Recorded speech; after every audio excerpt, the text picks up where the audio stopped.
popcorn and dashikis. It's Black Panther time. And in honor of the movie's worldwide premiere, Newsfix hit up one of the many red carpet events in DFW tonight. When I got the call back after that casting call to say, hey, we want to make you a King's Guard, I mean, I was excited. Yeah, all the way from Dallas to Wakanda, HASAAN RASHEED plays one of the Royal King's guards. I've had a very, very huge blessing in being a part of this movie. I am in there as a King's Guard, as one of the warriors protecting the king that is currently of Wakanda. And it's been quite a process working on set 6 or 7 months, but it was all well worth it. Funny thing is, as a fitness coach, HASAAN never planned on becoming a part of the Marvel Universe, or even an actor for that matter. But seeing his city come out to support makes for a marvelous experience in itself. It is changing the nation, and it's about all of us coming together and being able to rise as a unit with something positive.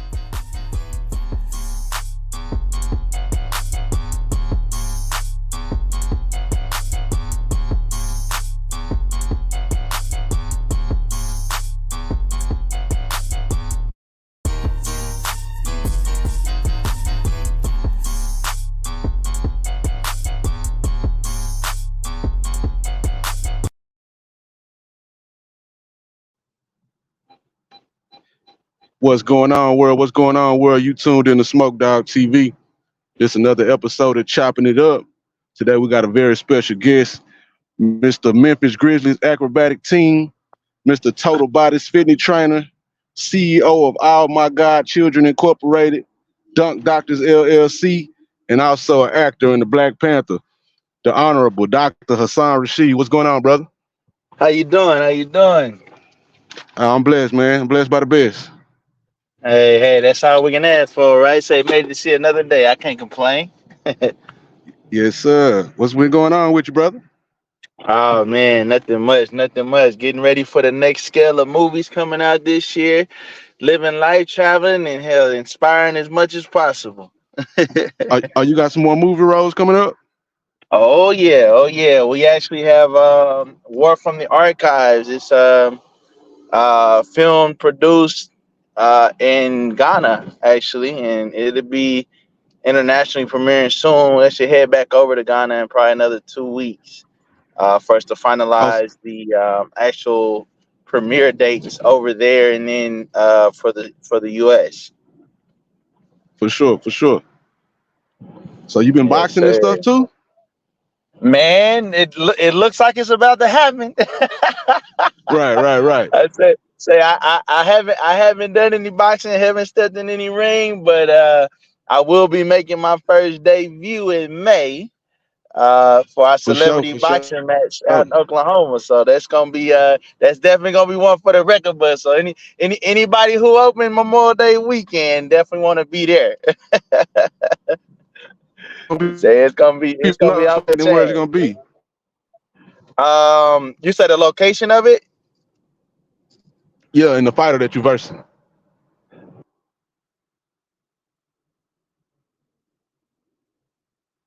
You say Oklahoma? What arena? Like what location?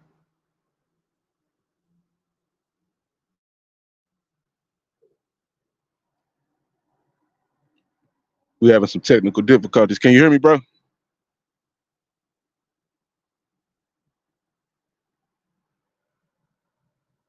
Can you hear me? Yeah, I can hear you now. Can you hear me? Okay, yeah, it's gonna be in Afton, Oklahoma, at the Lakeshore Resort. Okay. Yeah, for sure. They're gonna be y'all make sure y'all go support that if y'all in Oklahoma. Oh yeah, it's gonna be big. It's gonna be big. That's for certain. Say diving into really a little bit of everything this year. Say between the entertainment, movies, music, really kind of exploring my artistic sides of life these days. For sure. Yeah. So tell us, man, what was it like growing up, man? What was your childhood like? Man, between the suburbs and the city, I would say I got the best of both worlds, really. Growing up in Dallas, in DeSoto, Lancaster, I had grew up with a lot of different personalities around me. I would say it probably played a uh, played a good role in me becoming an actor in my 30s. Yeah. But just having, having so many characters and people around me all the time, and really just immersing into different personalities of people, really, I think really had a lot to do with me being able to be who I am, and being able to be exposed to the different calibers of people, between being in the city schools and then being in the suburb schools. I think that's one thing I thank my parents for being able to give me, was the exposure, to more than just one playing field. Coming up as Right. a full time athlete, and then also being hardcore in the academics and the books, being a hardcore entrepreneur, at a young age. Having to do so much at a young age really gave me a different perspective of life. Opening businesses at 13, and starting sports at 4 and 5, and then just having hardcore parents that made sure we stayed focused and on top of stuff. Man, it makes a huge difference in the lifestyle. It's also contributed to kind of why I am the way I am, and why I am the way I am towards people, and especially youth as well. Because the mere fact, without it, we probably wouldn't have survived, wouldn't have made it this far. It's far and few for us as men to be able to applaud ourselves and making it this far in life without, you know, the funeral. So Right. to Funerals and to court be able, dates. yeah, it's just, yeah, we gotta count the small things that really are big things, for our community. And it's not enough that is said on the importance of just making it out. That plays a big part in really our everyday lives, but we don't put enough emphasis on it, and too many take it for granted. So Right. to be able to get out and represent, and then just come back, because that's the important part for me, is being able to give it all back. It's one thing to get out there, get exposed, get the light, and then it's another thing to be able to bring that light and show others how to get that light. And that's For sure. a Send big. that elevator back down. Make sure it go back up. Exactly. It's got to keep going up and down, rotating, to make sure we can keep uplifting the next generations. 'Cause that's always been the most important piece for me. A lot of people complain about what's not happening, or what people aren't doing with the youth and the people coming up in society, but it's like, what are you going to contribute to actually help it, make it better?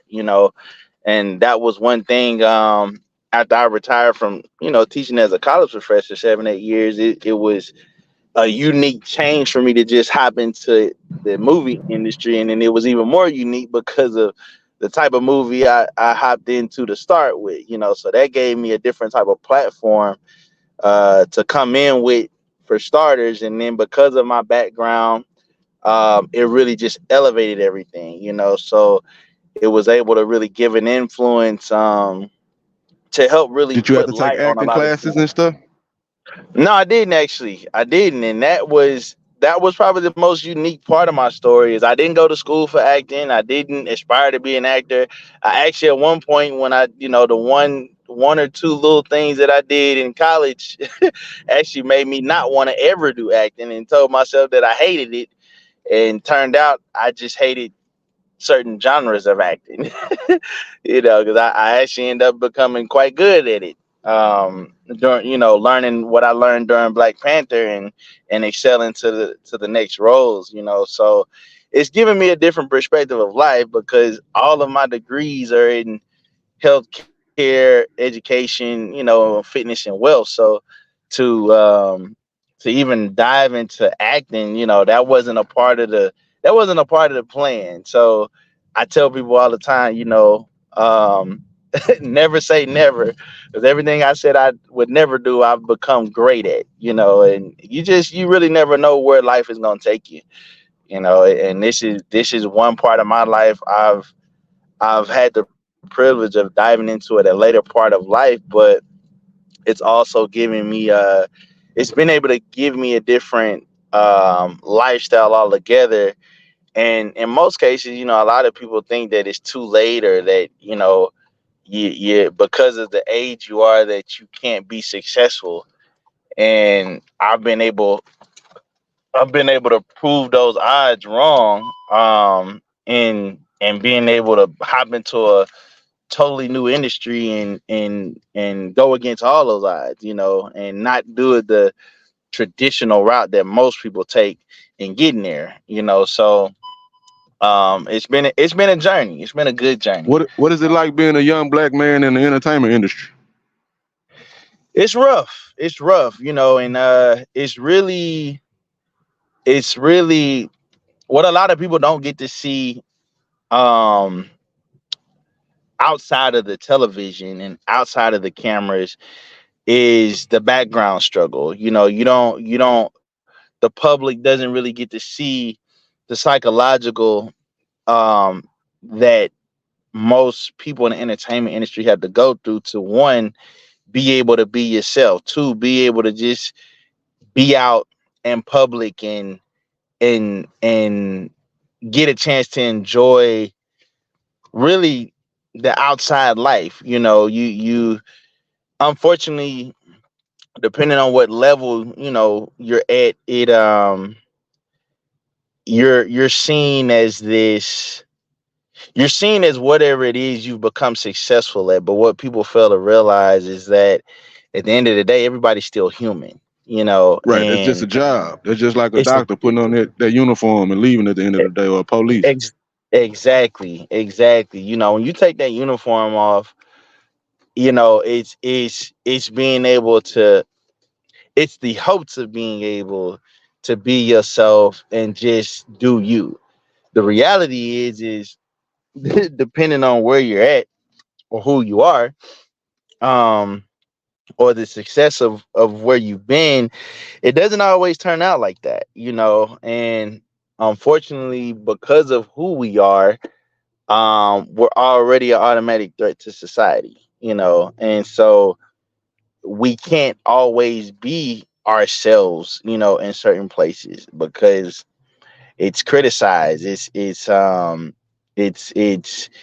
It's looked down on, it's frowned upon. So it's always, as I say, sometimes it's tough having to be in your own skin, because if you don't psychologically have it together to be able to deal with the circumstances that are in front of you, outside of you, and around you, it'll drive you crazy. And I think that's the one thing that I've been able to notice, especially being in the bigger parts of the industry, is having that self-control and psychological control to be able to keep control. Because a lot of people, they lose it real fast, and it's unfortunate. But a lot of people, they don't see the behind the scenes, where people are dealing with the mental warfare, and trying to find these different coping mechanisms, whether it's alcohol, drugs, whatever.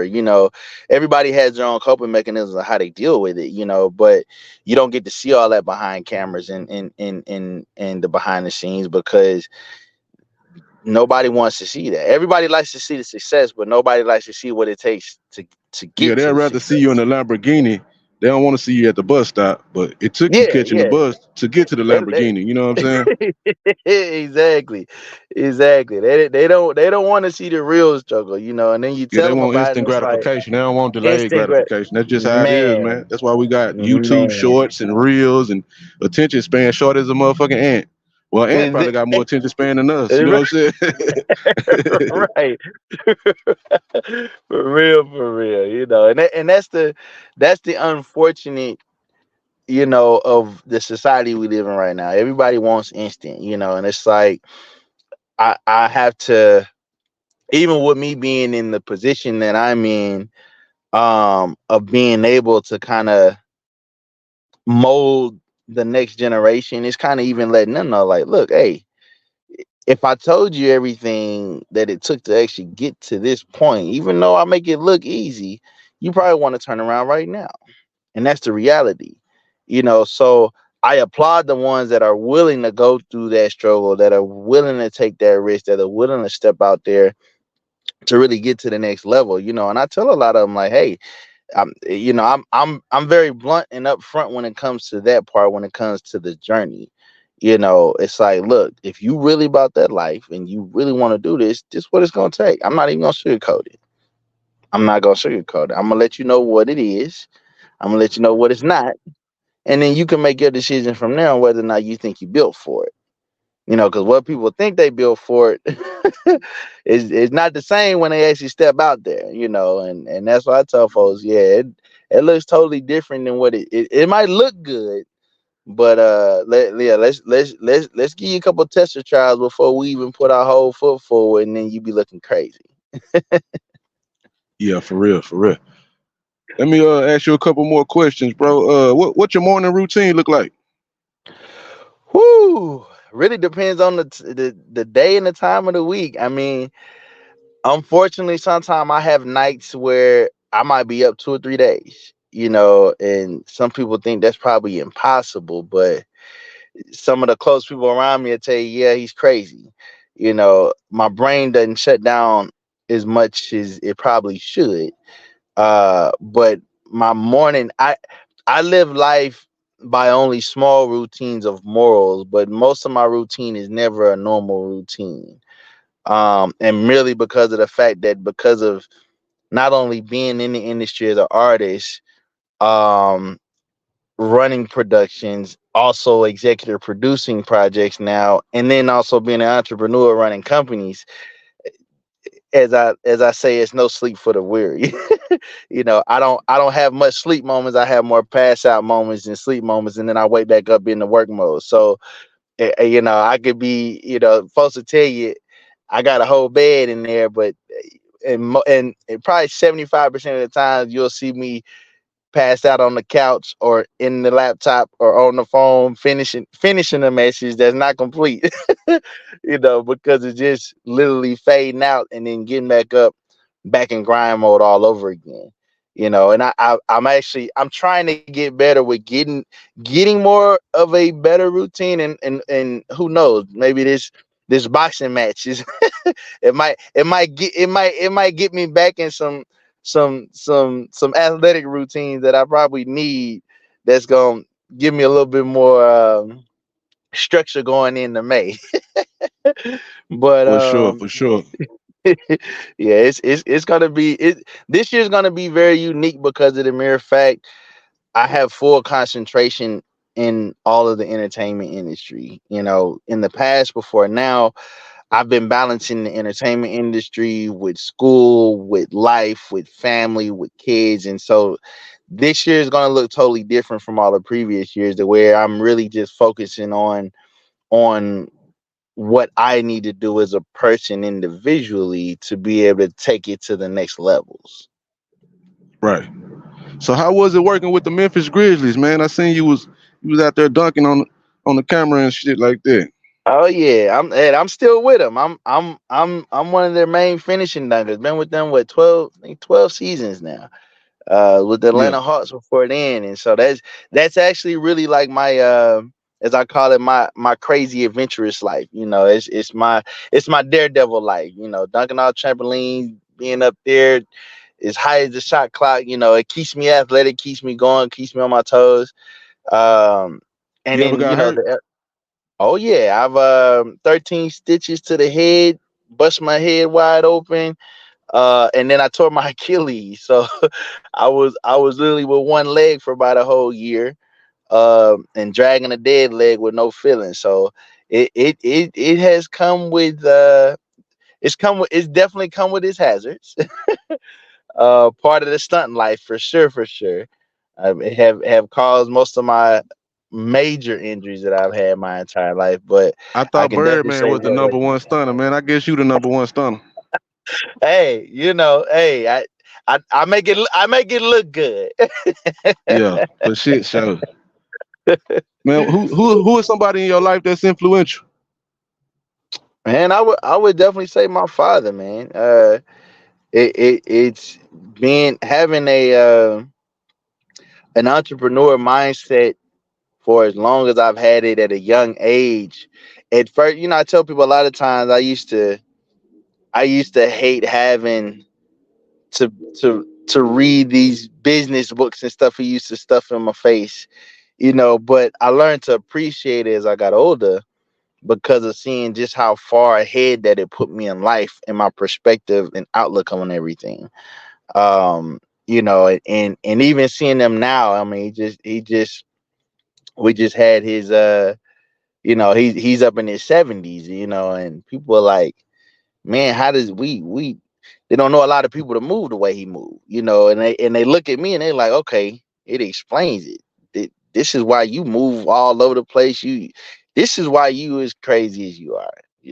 It makes sense now, and I'm like, yeah, I'm a replica. It's like I perfected it, and then I'm trying to perfect it even more, and I Take it see to the next level. somebody. Elevate. Exactly. I'm an elevator. I want to multiply it times 10. It's like until my life is gone, and I've seen my life flash before my eyes on multiple occasions. I tell myself every day, as long as I'm still here and breathing, that's an opportunity to take it to the next level.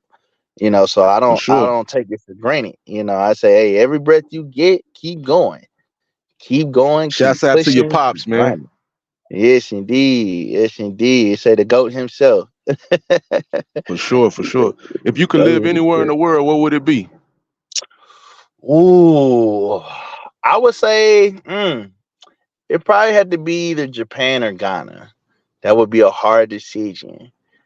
Um, but in all of my places and around the world, I've enjoyed being in both of those places. I made peace a lot more in Hawaii, but between Japan and Ghana, it's very different. The energy's different. And I like technology and stuff too, so it's kind of a Japan definitely is on that spectrum, and then anime, all that kind of stuff. But yeah, if I could choose between two, it'd be Japan and Ghana. It'd be a flip coin. Okay. If you could have dinner with anybody, living or dead, who would it be? Ooh, you know what? It'll probably still be Halle Berry. Say, I'm with you It's, on that one, bro. and we met one time before, but I look, I could do it all over again. You met Halle Berry? Oh yeah. I was Bro, you when I gotta was tell on us the the Oprah backstory Winfrey on that. finale show. Yeah, man, we were I got invited to You the was on the Oprah show too? yeah, I was on her finale show as a special guest. Okay. Yeah, back in that was 2011, I think, when her show went to the network. Yeah, they invited she helped put me through Morehouse, and so we became as they call Oprah Winfrey's sons. And so they invited us to the finale show. Pretty much anybody and everybody in entertainment in Hollywood was there, and ended up. So I'm in the back where they're kind of prepping us and getting us ready, and you know Holly Berry's one of the ones come through there. She waves and I wave, and she walks up, and I'm like, okay, all right, and mind you, obviously she's got her security and everything, so I'm thinking like, okay, I probably ain't gonna be able to get near her, but she actually walks up and to introduce herself. Then her security drops in, thinking that it was kind of the opposite, and so that kind of turned into a slight situation. Wasn't that too bad, but it was one of them like, okay, all right, I met who I needed to meet. Like I'm Man, you cool, ain't and get I to met kiss a, her I hand? met a lot of good people. I met a lot of good people that day, but I was like, that one particular just made my day. I would have shook her hand and kissed it. Hey, I was trying to make a quick move. I think I was a Yeah, little for bit real. I more. would have did some I Shakespeare shit in that mud. You're right. It was. It happened so fast. It did nothing hit until after. It was like, oh wait a minute. I was like, maybe could have did this Your and ass did was that. And I was starstruck. like, just a little bit. I'm not easily starstruck. I ain't either. It was more so one of them like, wait, she just approached me. Oh, okay, all right. But a security guard Yeah. was tripping so hard. You would have thought I approached her. That's why I was like, man, look, I I ain't here for all that. I don't want no drama, no problems. It's cool. Like For I'm over sure. here. Holly Berry, if you watching this, man, give my boy a shot. Let him take you to dinner or something. Let him redeem himself. You say that part. That part. Yeah. All right, we're gonna jump to the next question, bro. What was your favorite subject in school? Oh, I would say math became my favorite subject. I liked I liked language arts, but math was really because I failed at it so bad early. I end up loving it and having a passion for it throughout the rest of school. But yeah, I definitely say math. I had to put math on there. For sure, man. A lot of people probably don't know this watching this, but me and you, we've been knowing each other a long time, man. We went to school together, what, fifth grade, sixth grade? We've been knowing each other? Man, I'm about to say like what fourth, fifth grade? We go Yeah. back. How many years is that, man? Ooh, let me see. What was fourth, fifth grade? What was that like? Seven? What was that? 1998, some shit like that. Man, I'm trying to think. That was what was we 7 and 8? What is fourth grade nowadays?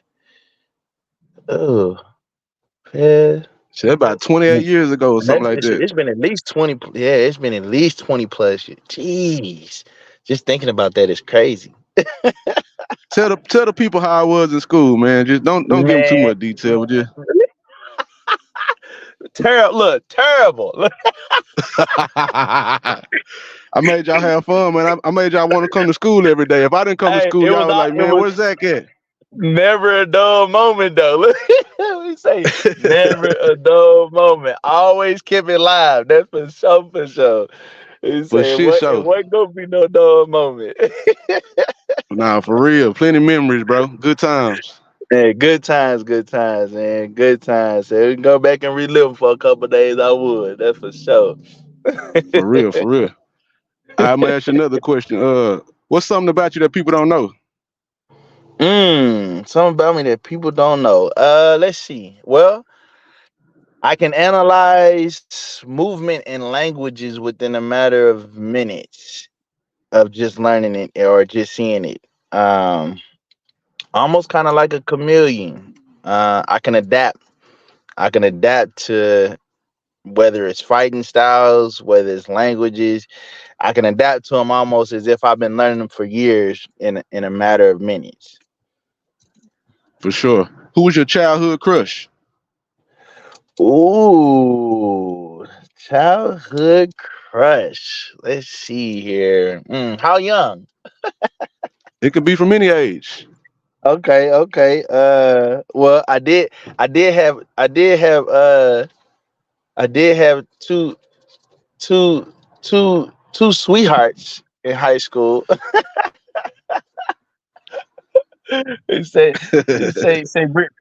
Bridget Bennett and Amber Stelly. Yeah, those my two little high school sweethearts. For sure, for sure. If you could trade places with a person for one day, who would it be? Honestly, I wouldn't. I love my life the way it's been. I've lived a You like lot the of different second person to say lifestyles. that on my show. Out of 9 people, you like the second person to say that. Yeah, I wouldn't trade my life for nothing. Like I've lived a lot of different adventurous lives, and yeah, It's just one day. You know, I'm you want to be good. the president one day, see how it feels for a day. You Oh want to, no, not even. I don't even want that pressure. I'm What's the worst job you straight. ever had? Worst job? Oh man, Yeah. worst job. Well, I've only worked probably two jobs, two 9 to 5 jobs in my life. So I probably had to say McDonald's. Yeah. That would look. That was back at 16 and 17 years. Say over 20 years ago. Look. For sure, for sure. What's the biggest risk you ever took?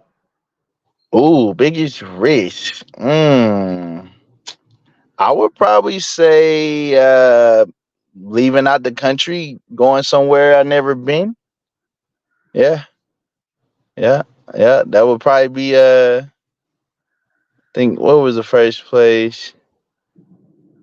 Going to Going to China, well, going to Japan. Yeah, I went to Japan just on a whim by myself. Didn't know nobody there.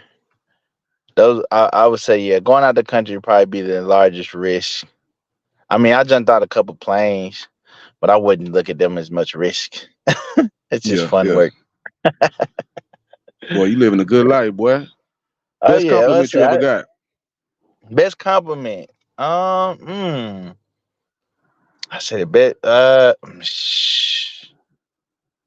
Best compliment. Let's see. Probably, I think the best one is probably most. I find the best, most common one is probably "I love your smile." Yeah, or you got big teeth, one or white teeth. Yeah, that's probably What's the worst piece of advice you ever received? worst piece of advice. Oh, you're doing too much. Something you wish you was better at. Wish I was better at. Something I wish I could be better with. Knowing how to sit still. For sure, for sure. If you were stranded on an island, who would you take with you? Ooh, that's a hard one right there. Stranded on the island. How long am I stranded for? Like, a long period, not a short period, but just long enough where you gonna need somebody with you. Long enough where if you were by yourself, you'll probably go crazy like Tom Hanks on Castaway. If I was stranded on an island by myself, I would probably have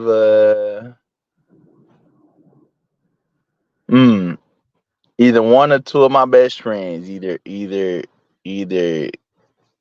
uh my friend Gabby or my friend Tika. Yeah, one of the two. So it had to be a keep some What's up? sanity too. For sure, for sure. What's something you always thought was true, but you found out it wasn't true? Something I thought was true, wasn't true. Mm, true, but wasn't. Uh, uh, that being in the limelight was great. Tabasco or Louisiana hot sauce? Oh, neither. I hate them both. Sugar in your grits or nah? Oh yeah, for sure. Brown sugar to be exact. Air Jordans or Air Forces? Forces. Drop top or hard top? Drop it. Gotta drop it. Gotta drop it. Halle Berry or Nia Long? I'ma still stick with my Holly. I can dig that, bro. I can dig that. For sure, for sure. All right, this is the last question I got for you, bro. If you can go back to your old self, like maybe 21, what would you tell yourself? What would you do different? Ooh. If I could go back to 21, I would have made smarter investment moves. I think we all wish we could do that. Definitely. That's a good answer. That's a good answer, bro. That's a good answer. Definitely. For sure, for sure. Is it anything you want the people to know that they haven't already found out? Is it anything you want to say? Anything you want to promote before we get out the channel?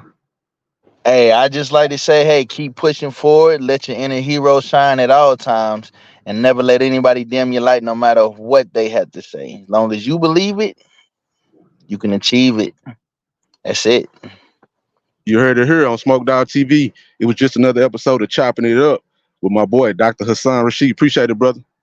Most definitely, most definitely. Appreciate you having me, brother. Proud to For hear sure. you on the live wires over there. For sure, man. I'm trying to step out my comfort zone, man. I'm a YouTuber. You know what I'm saying? I'm a YouTuber. Hey, there you go. You got to put it out there and call it. For sure. You say much success, and many blessings for sure. Likewise, brother. In a minute. Yes, sir. Yes, sir. All right. All right.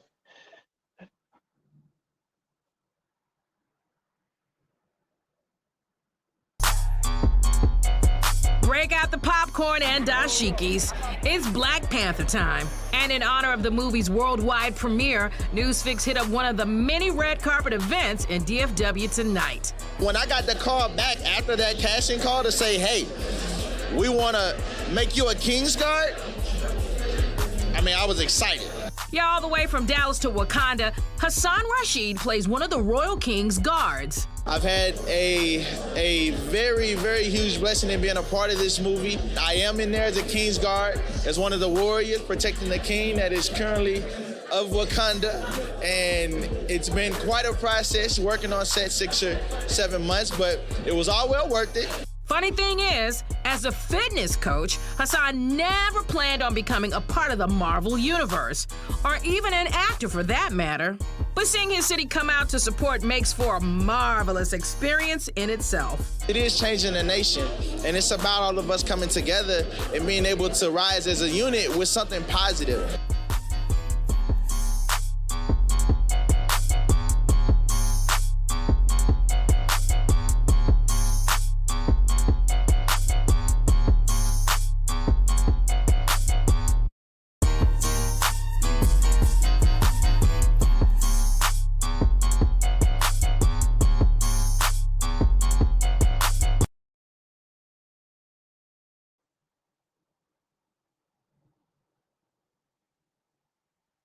We want to thank everybody for tuning in. Chopping it up, episode number 9. No, I think it's episode number 10. Y'all will see it in the thumbnail. Appreciate y'all. Peace.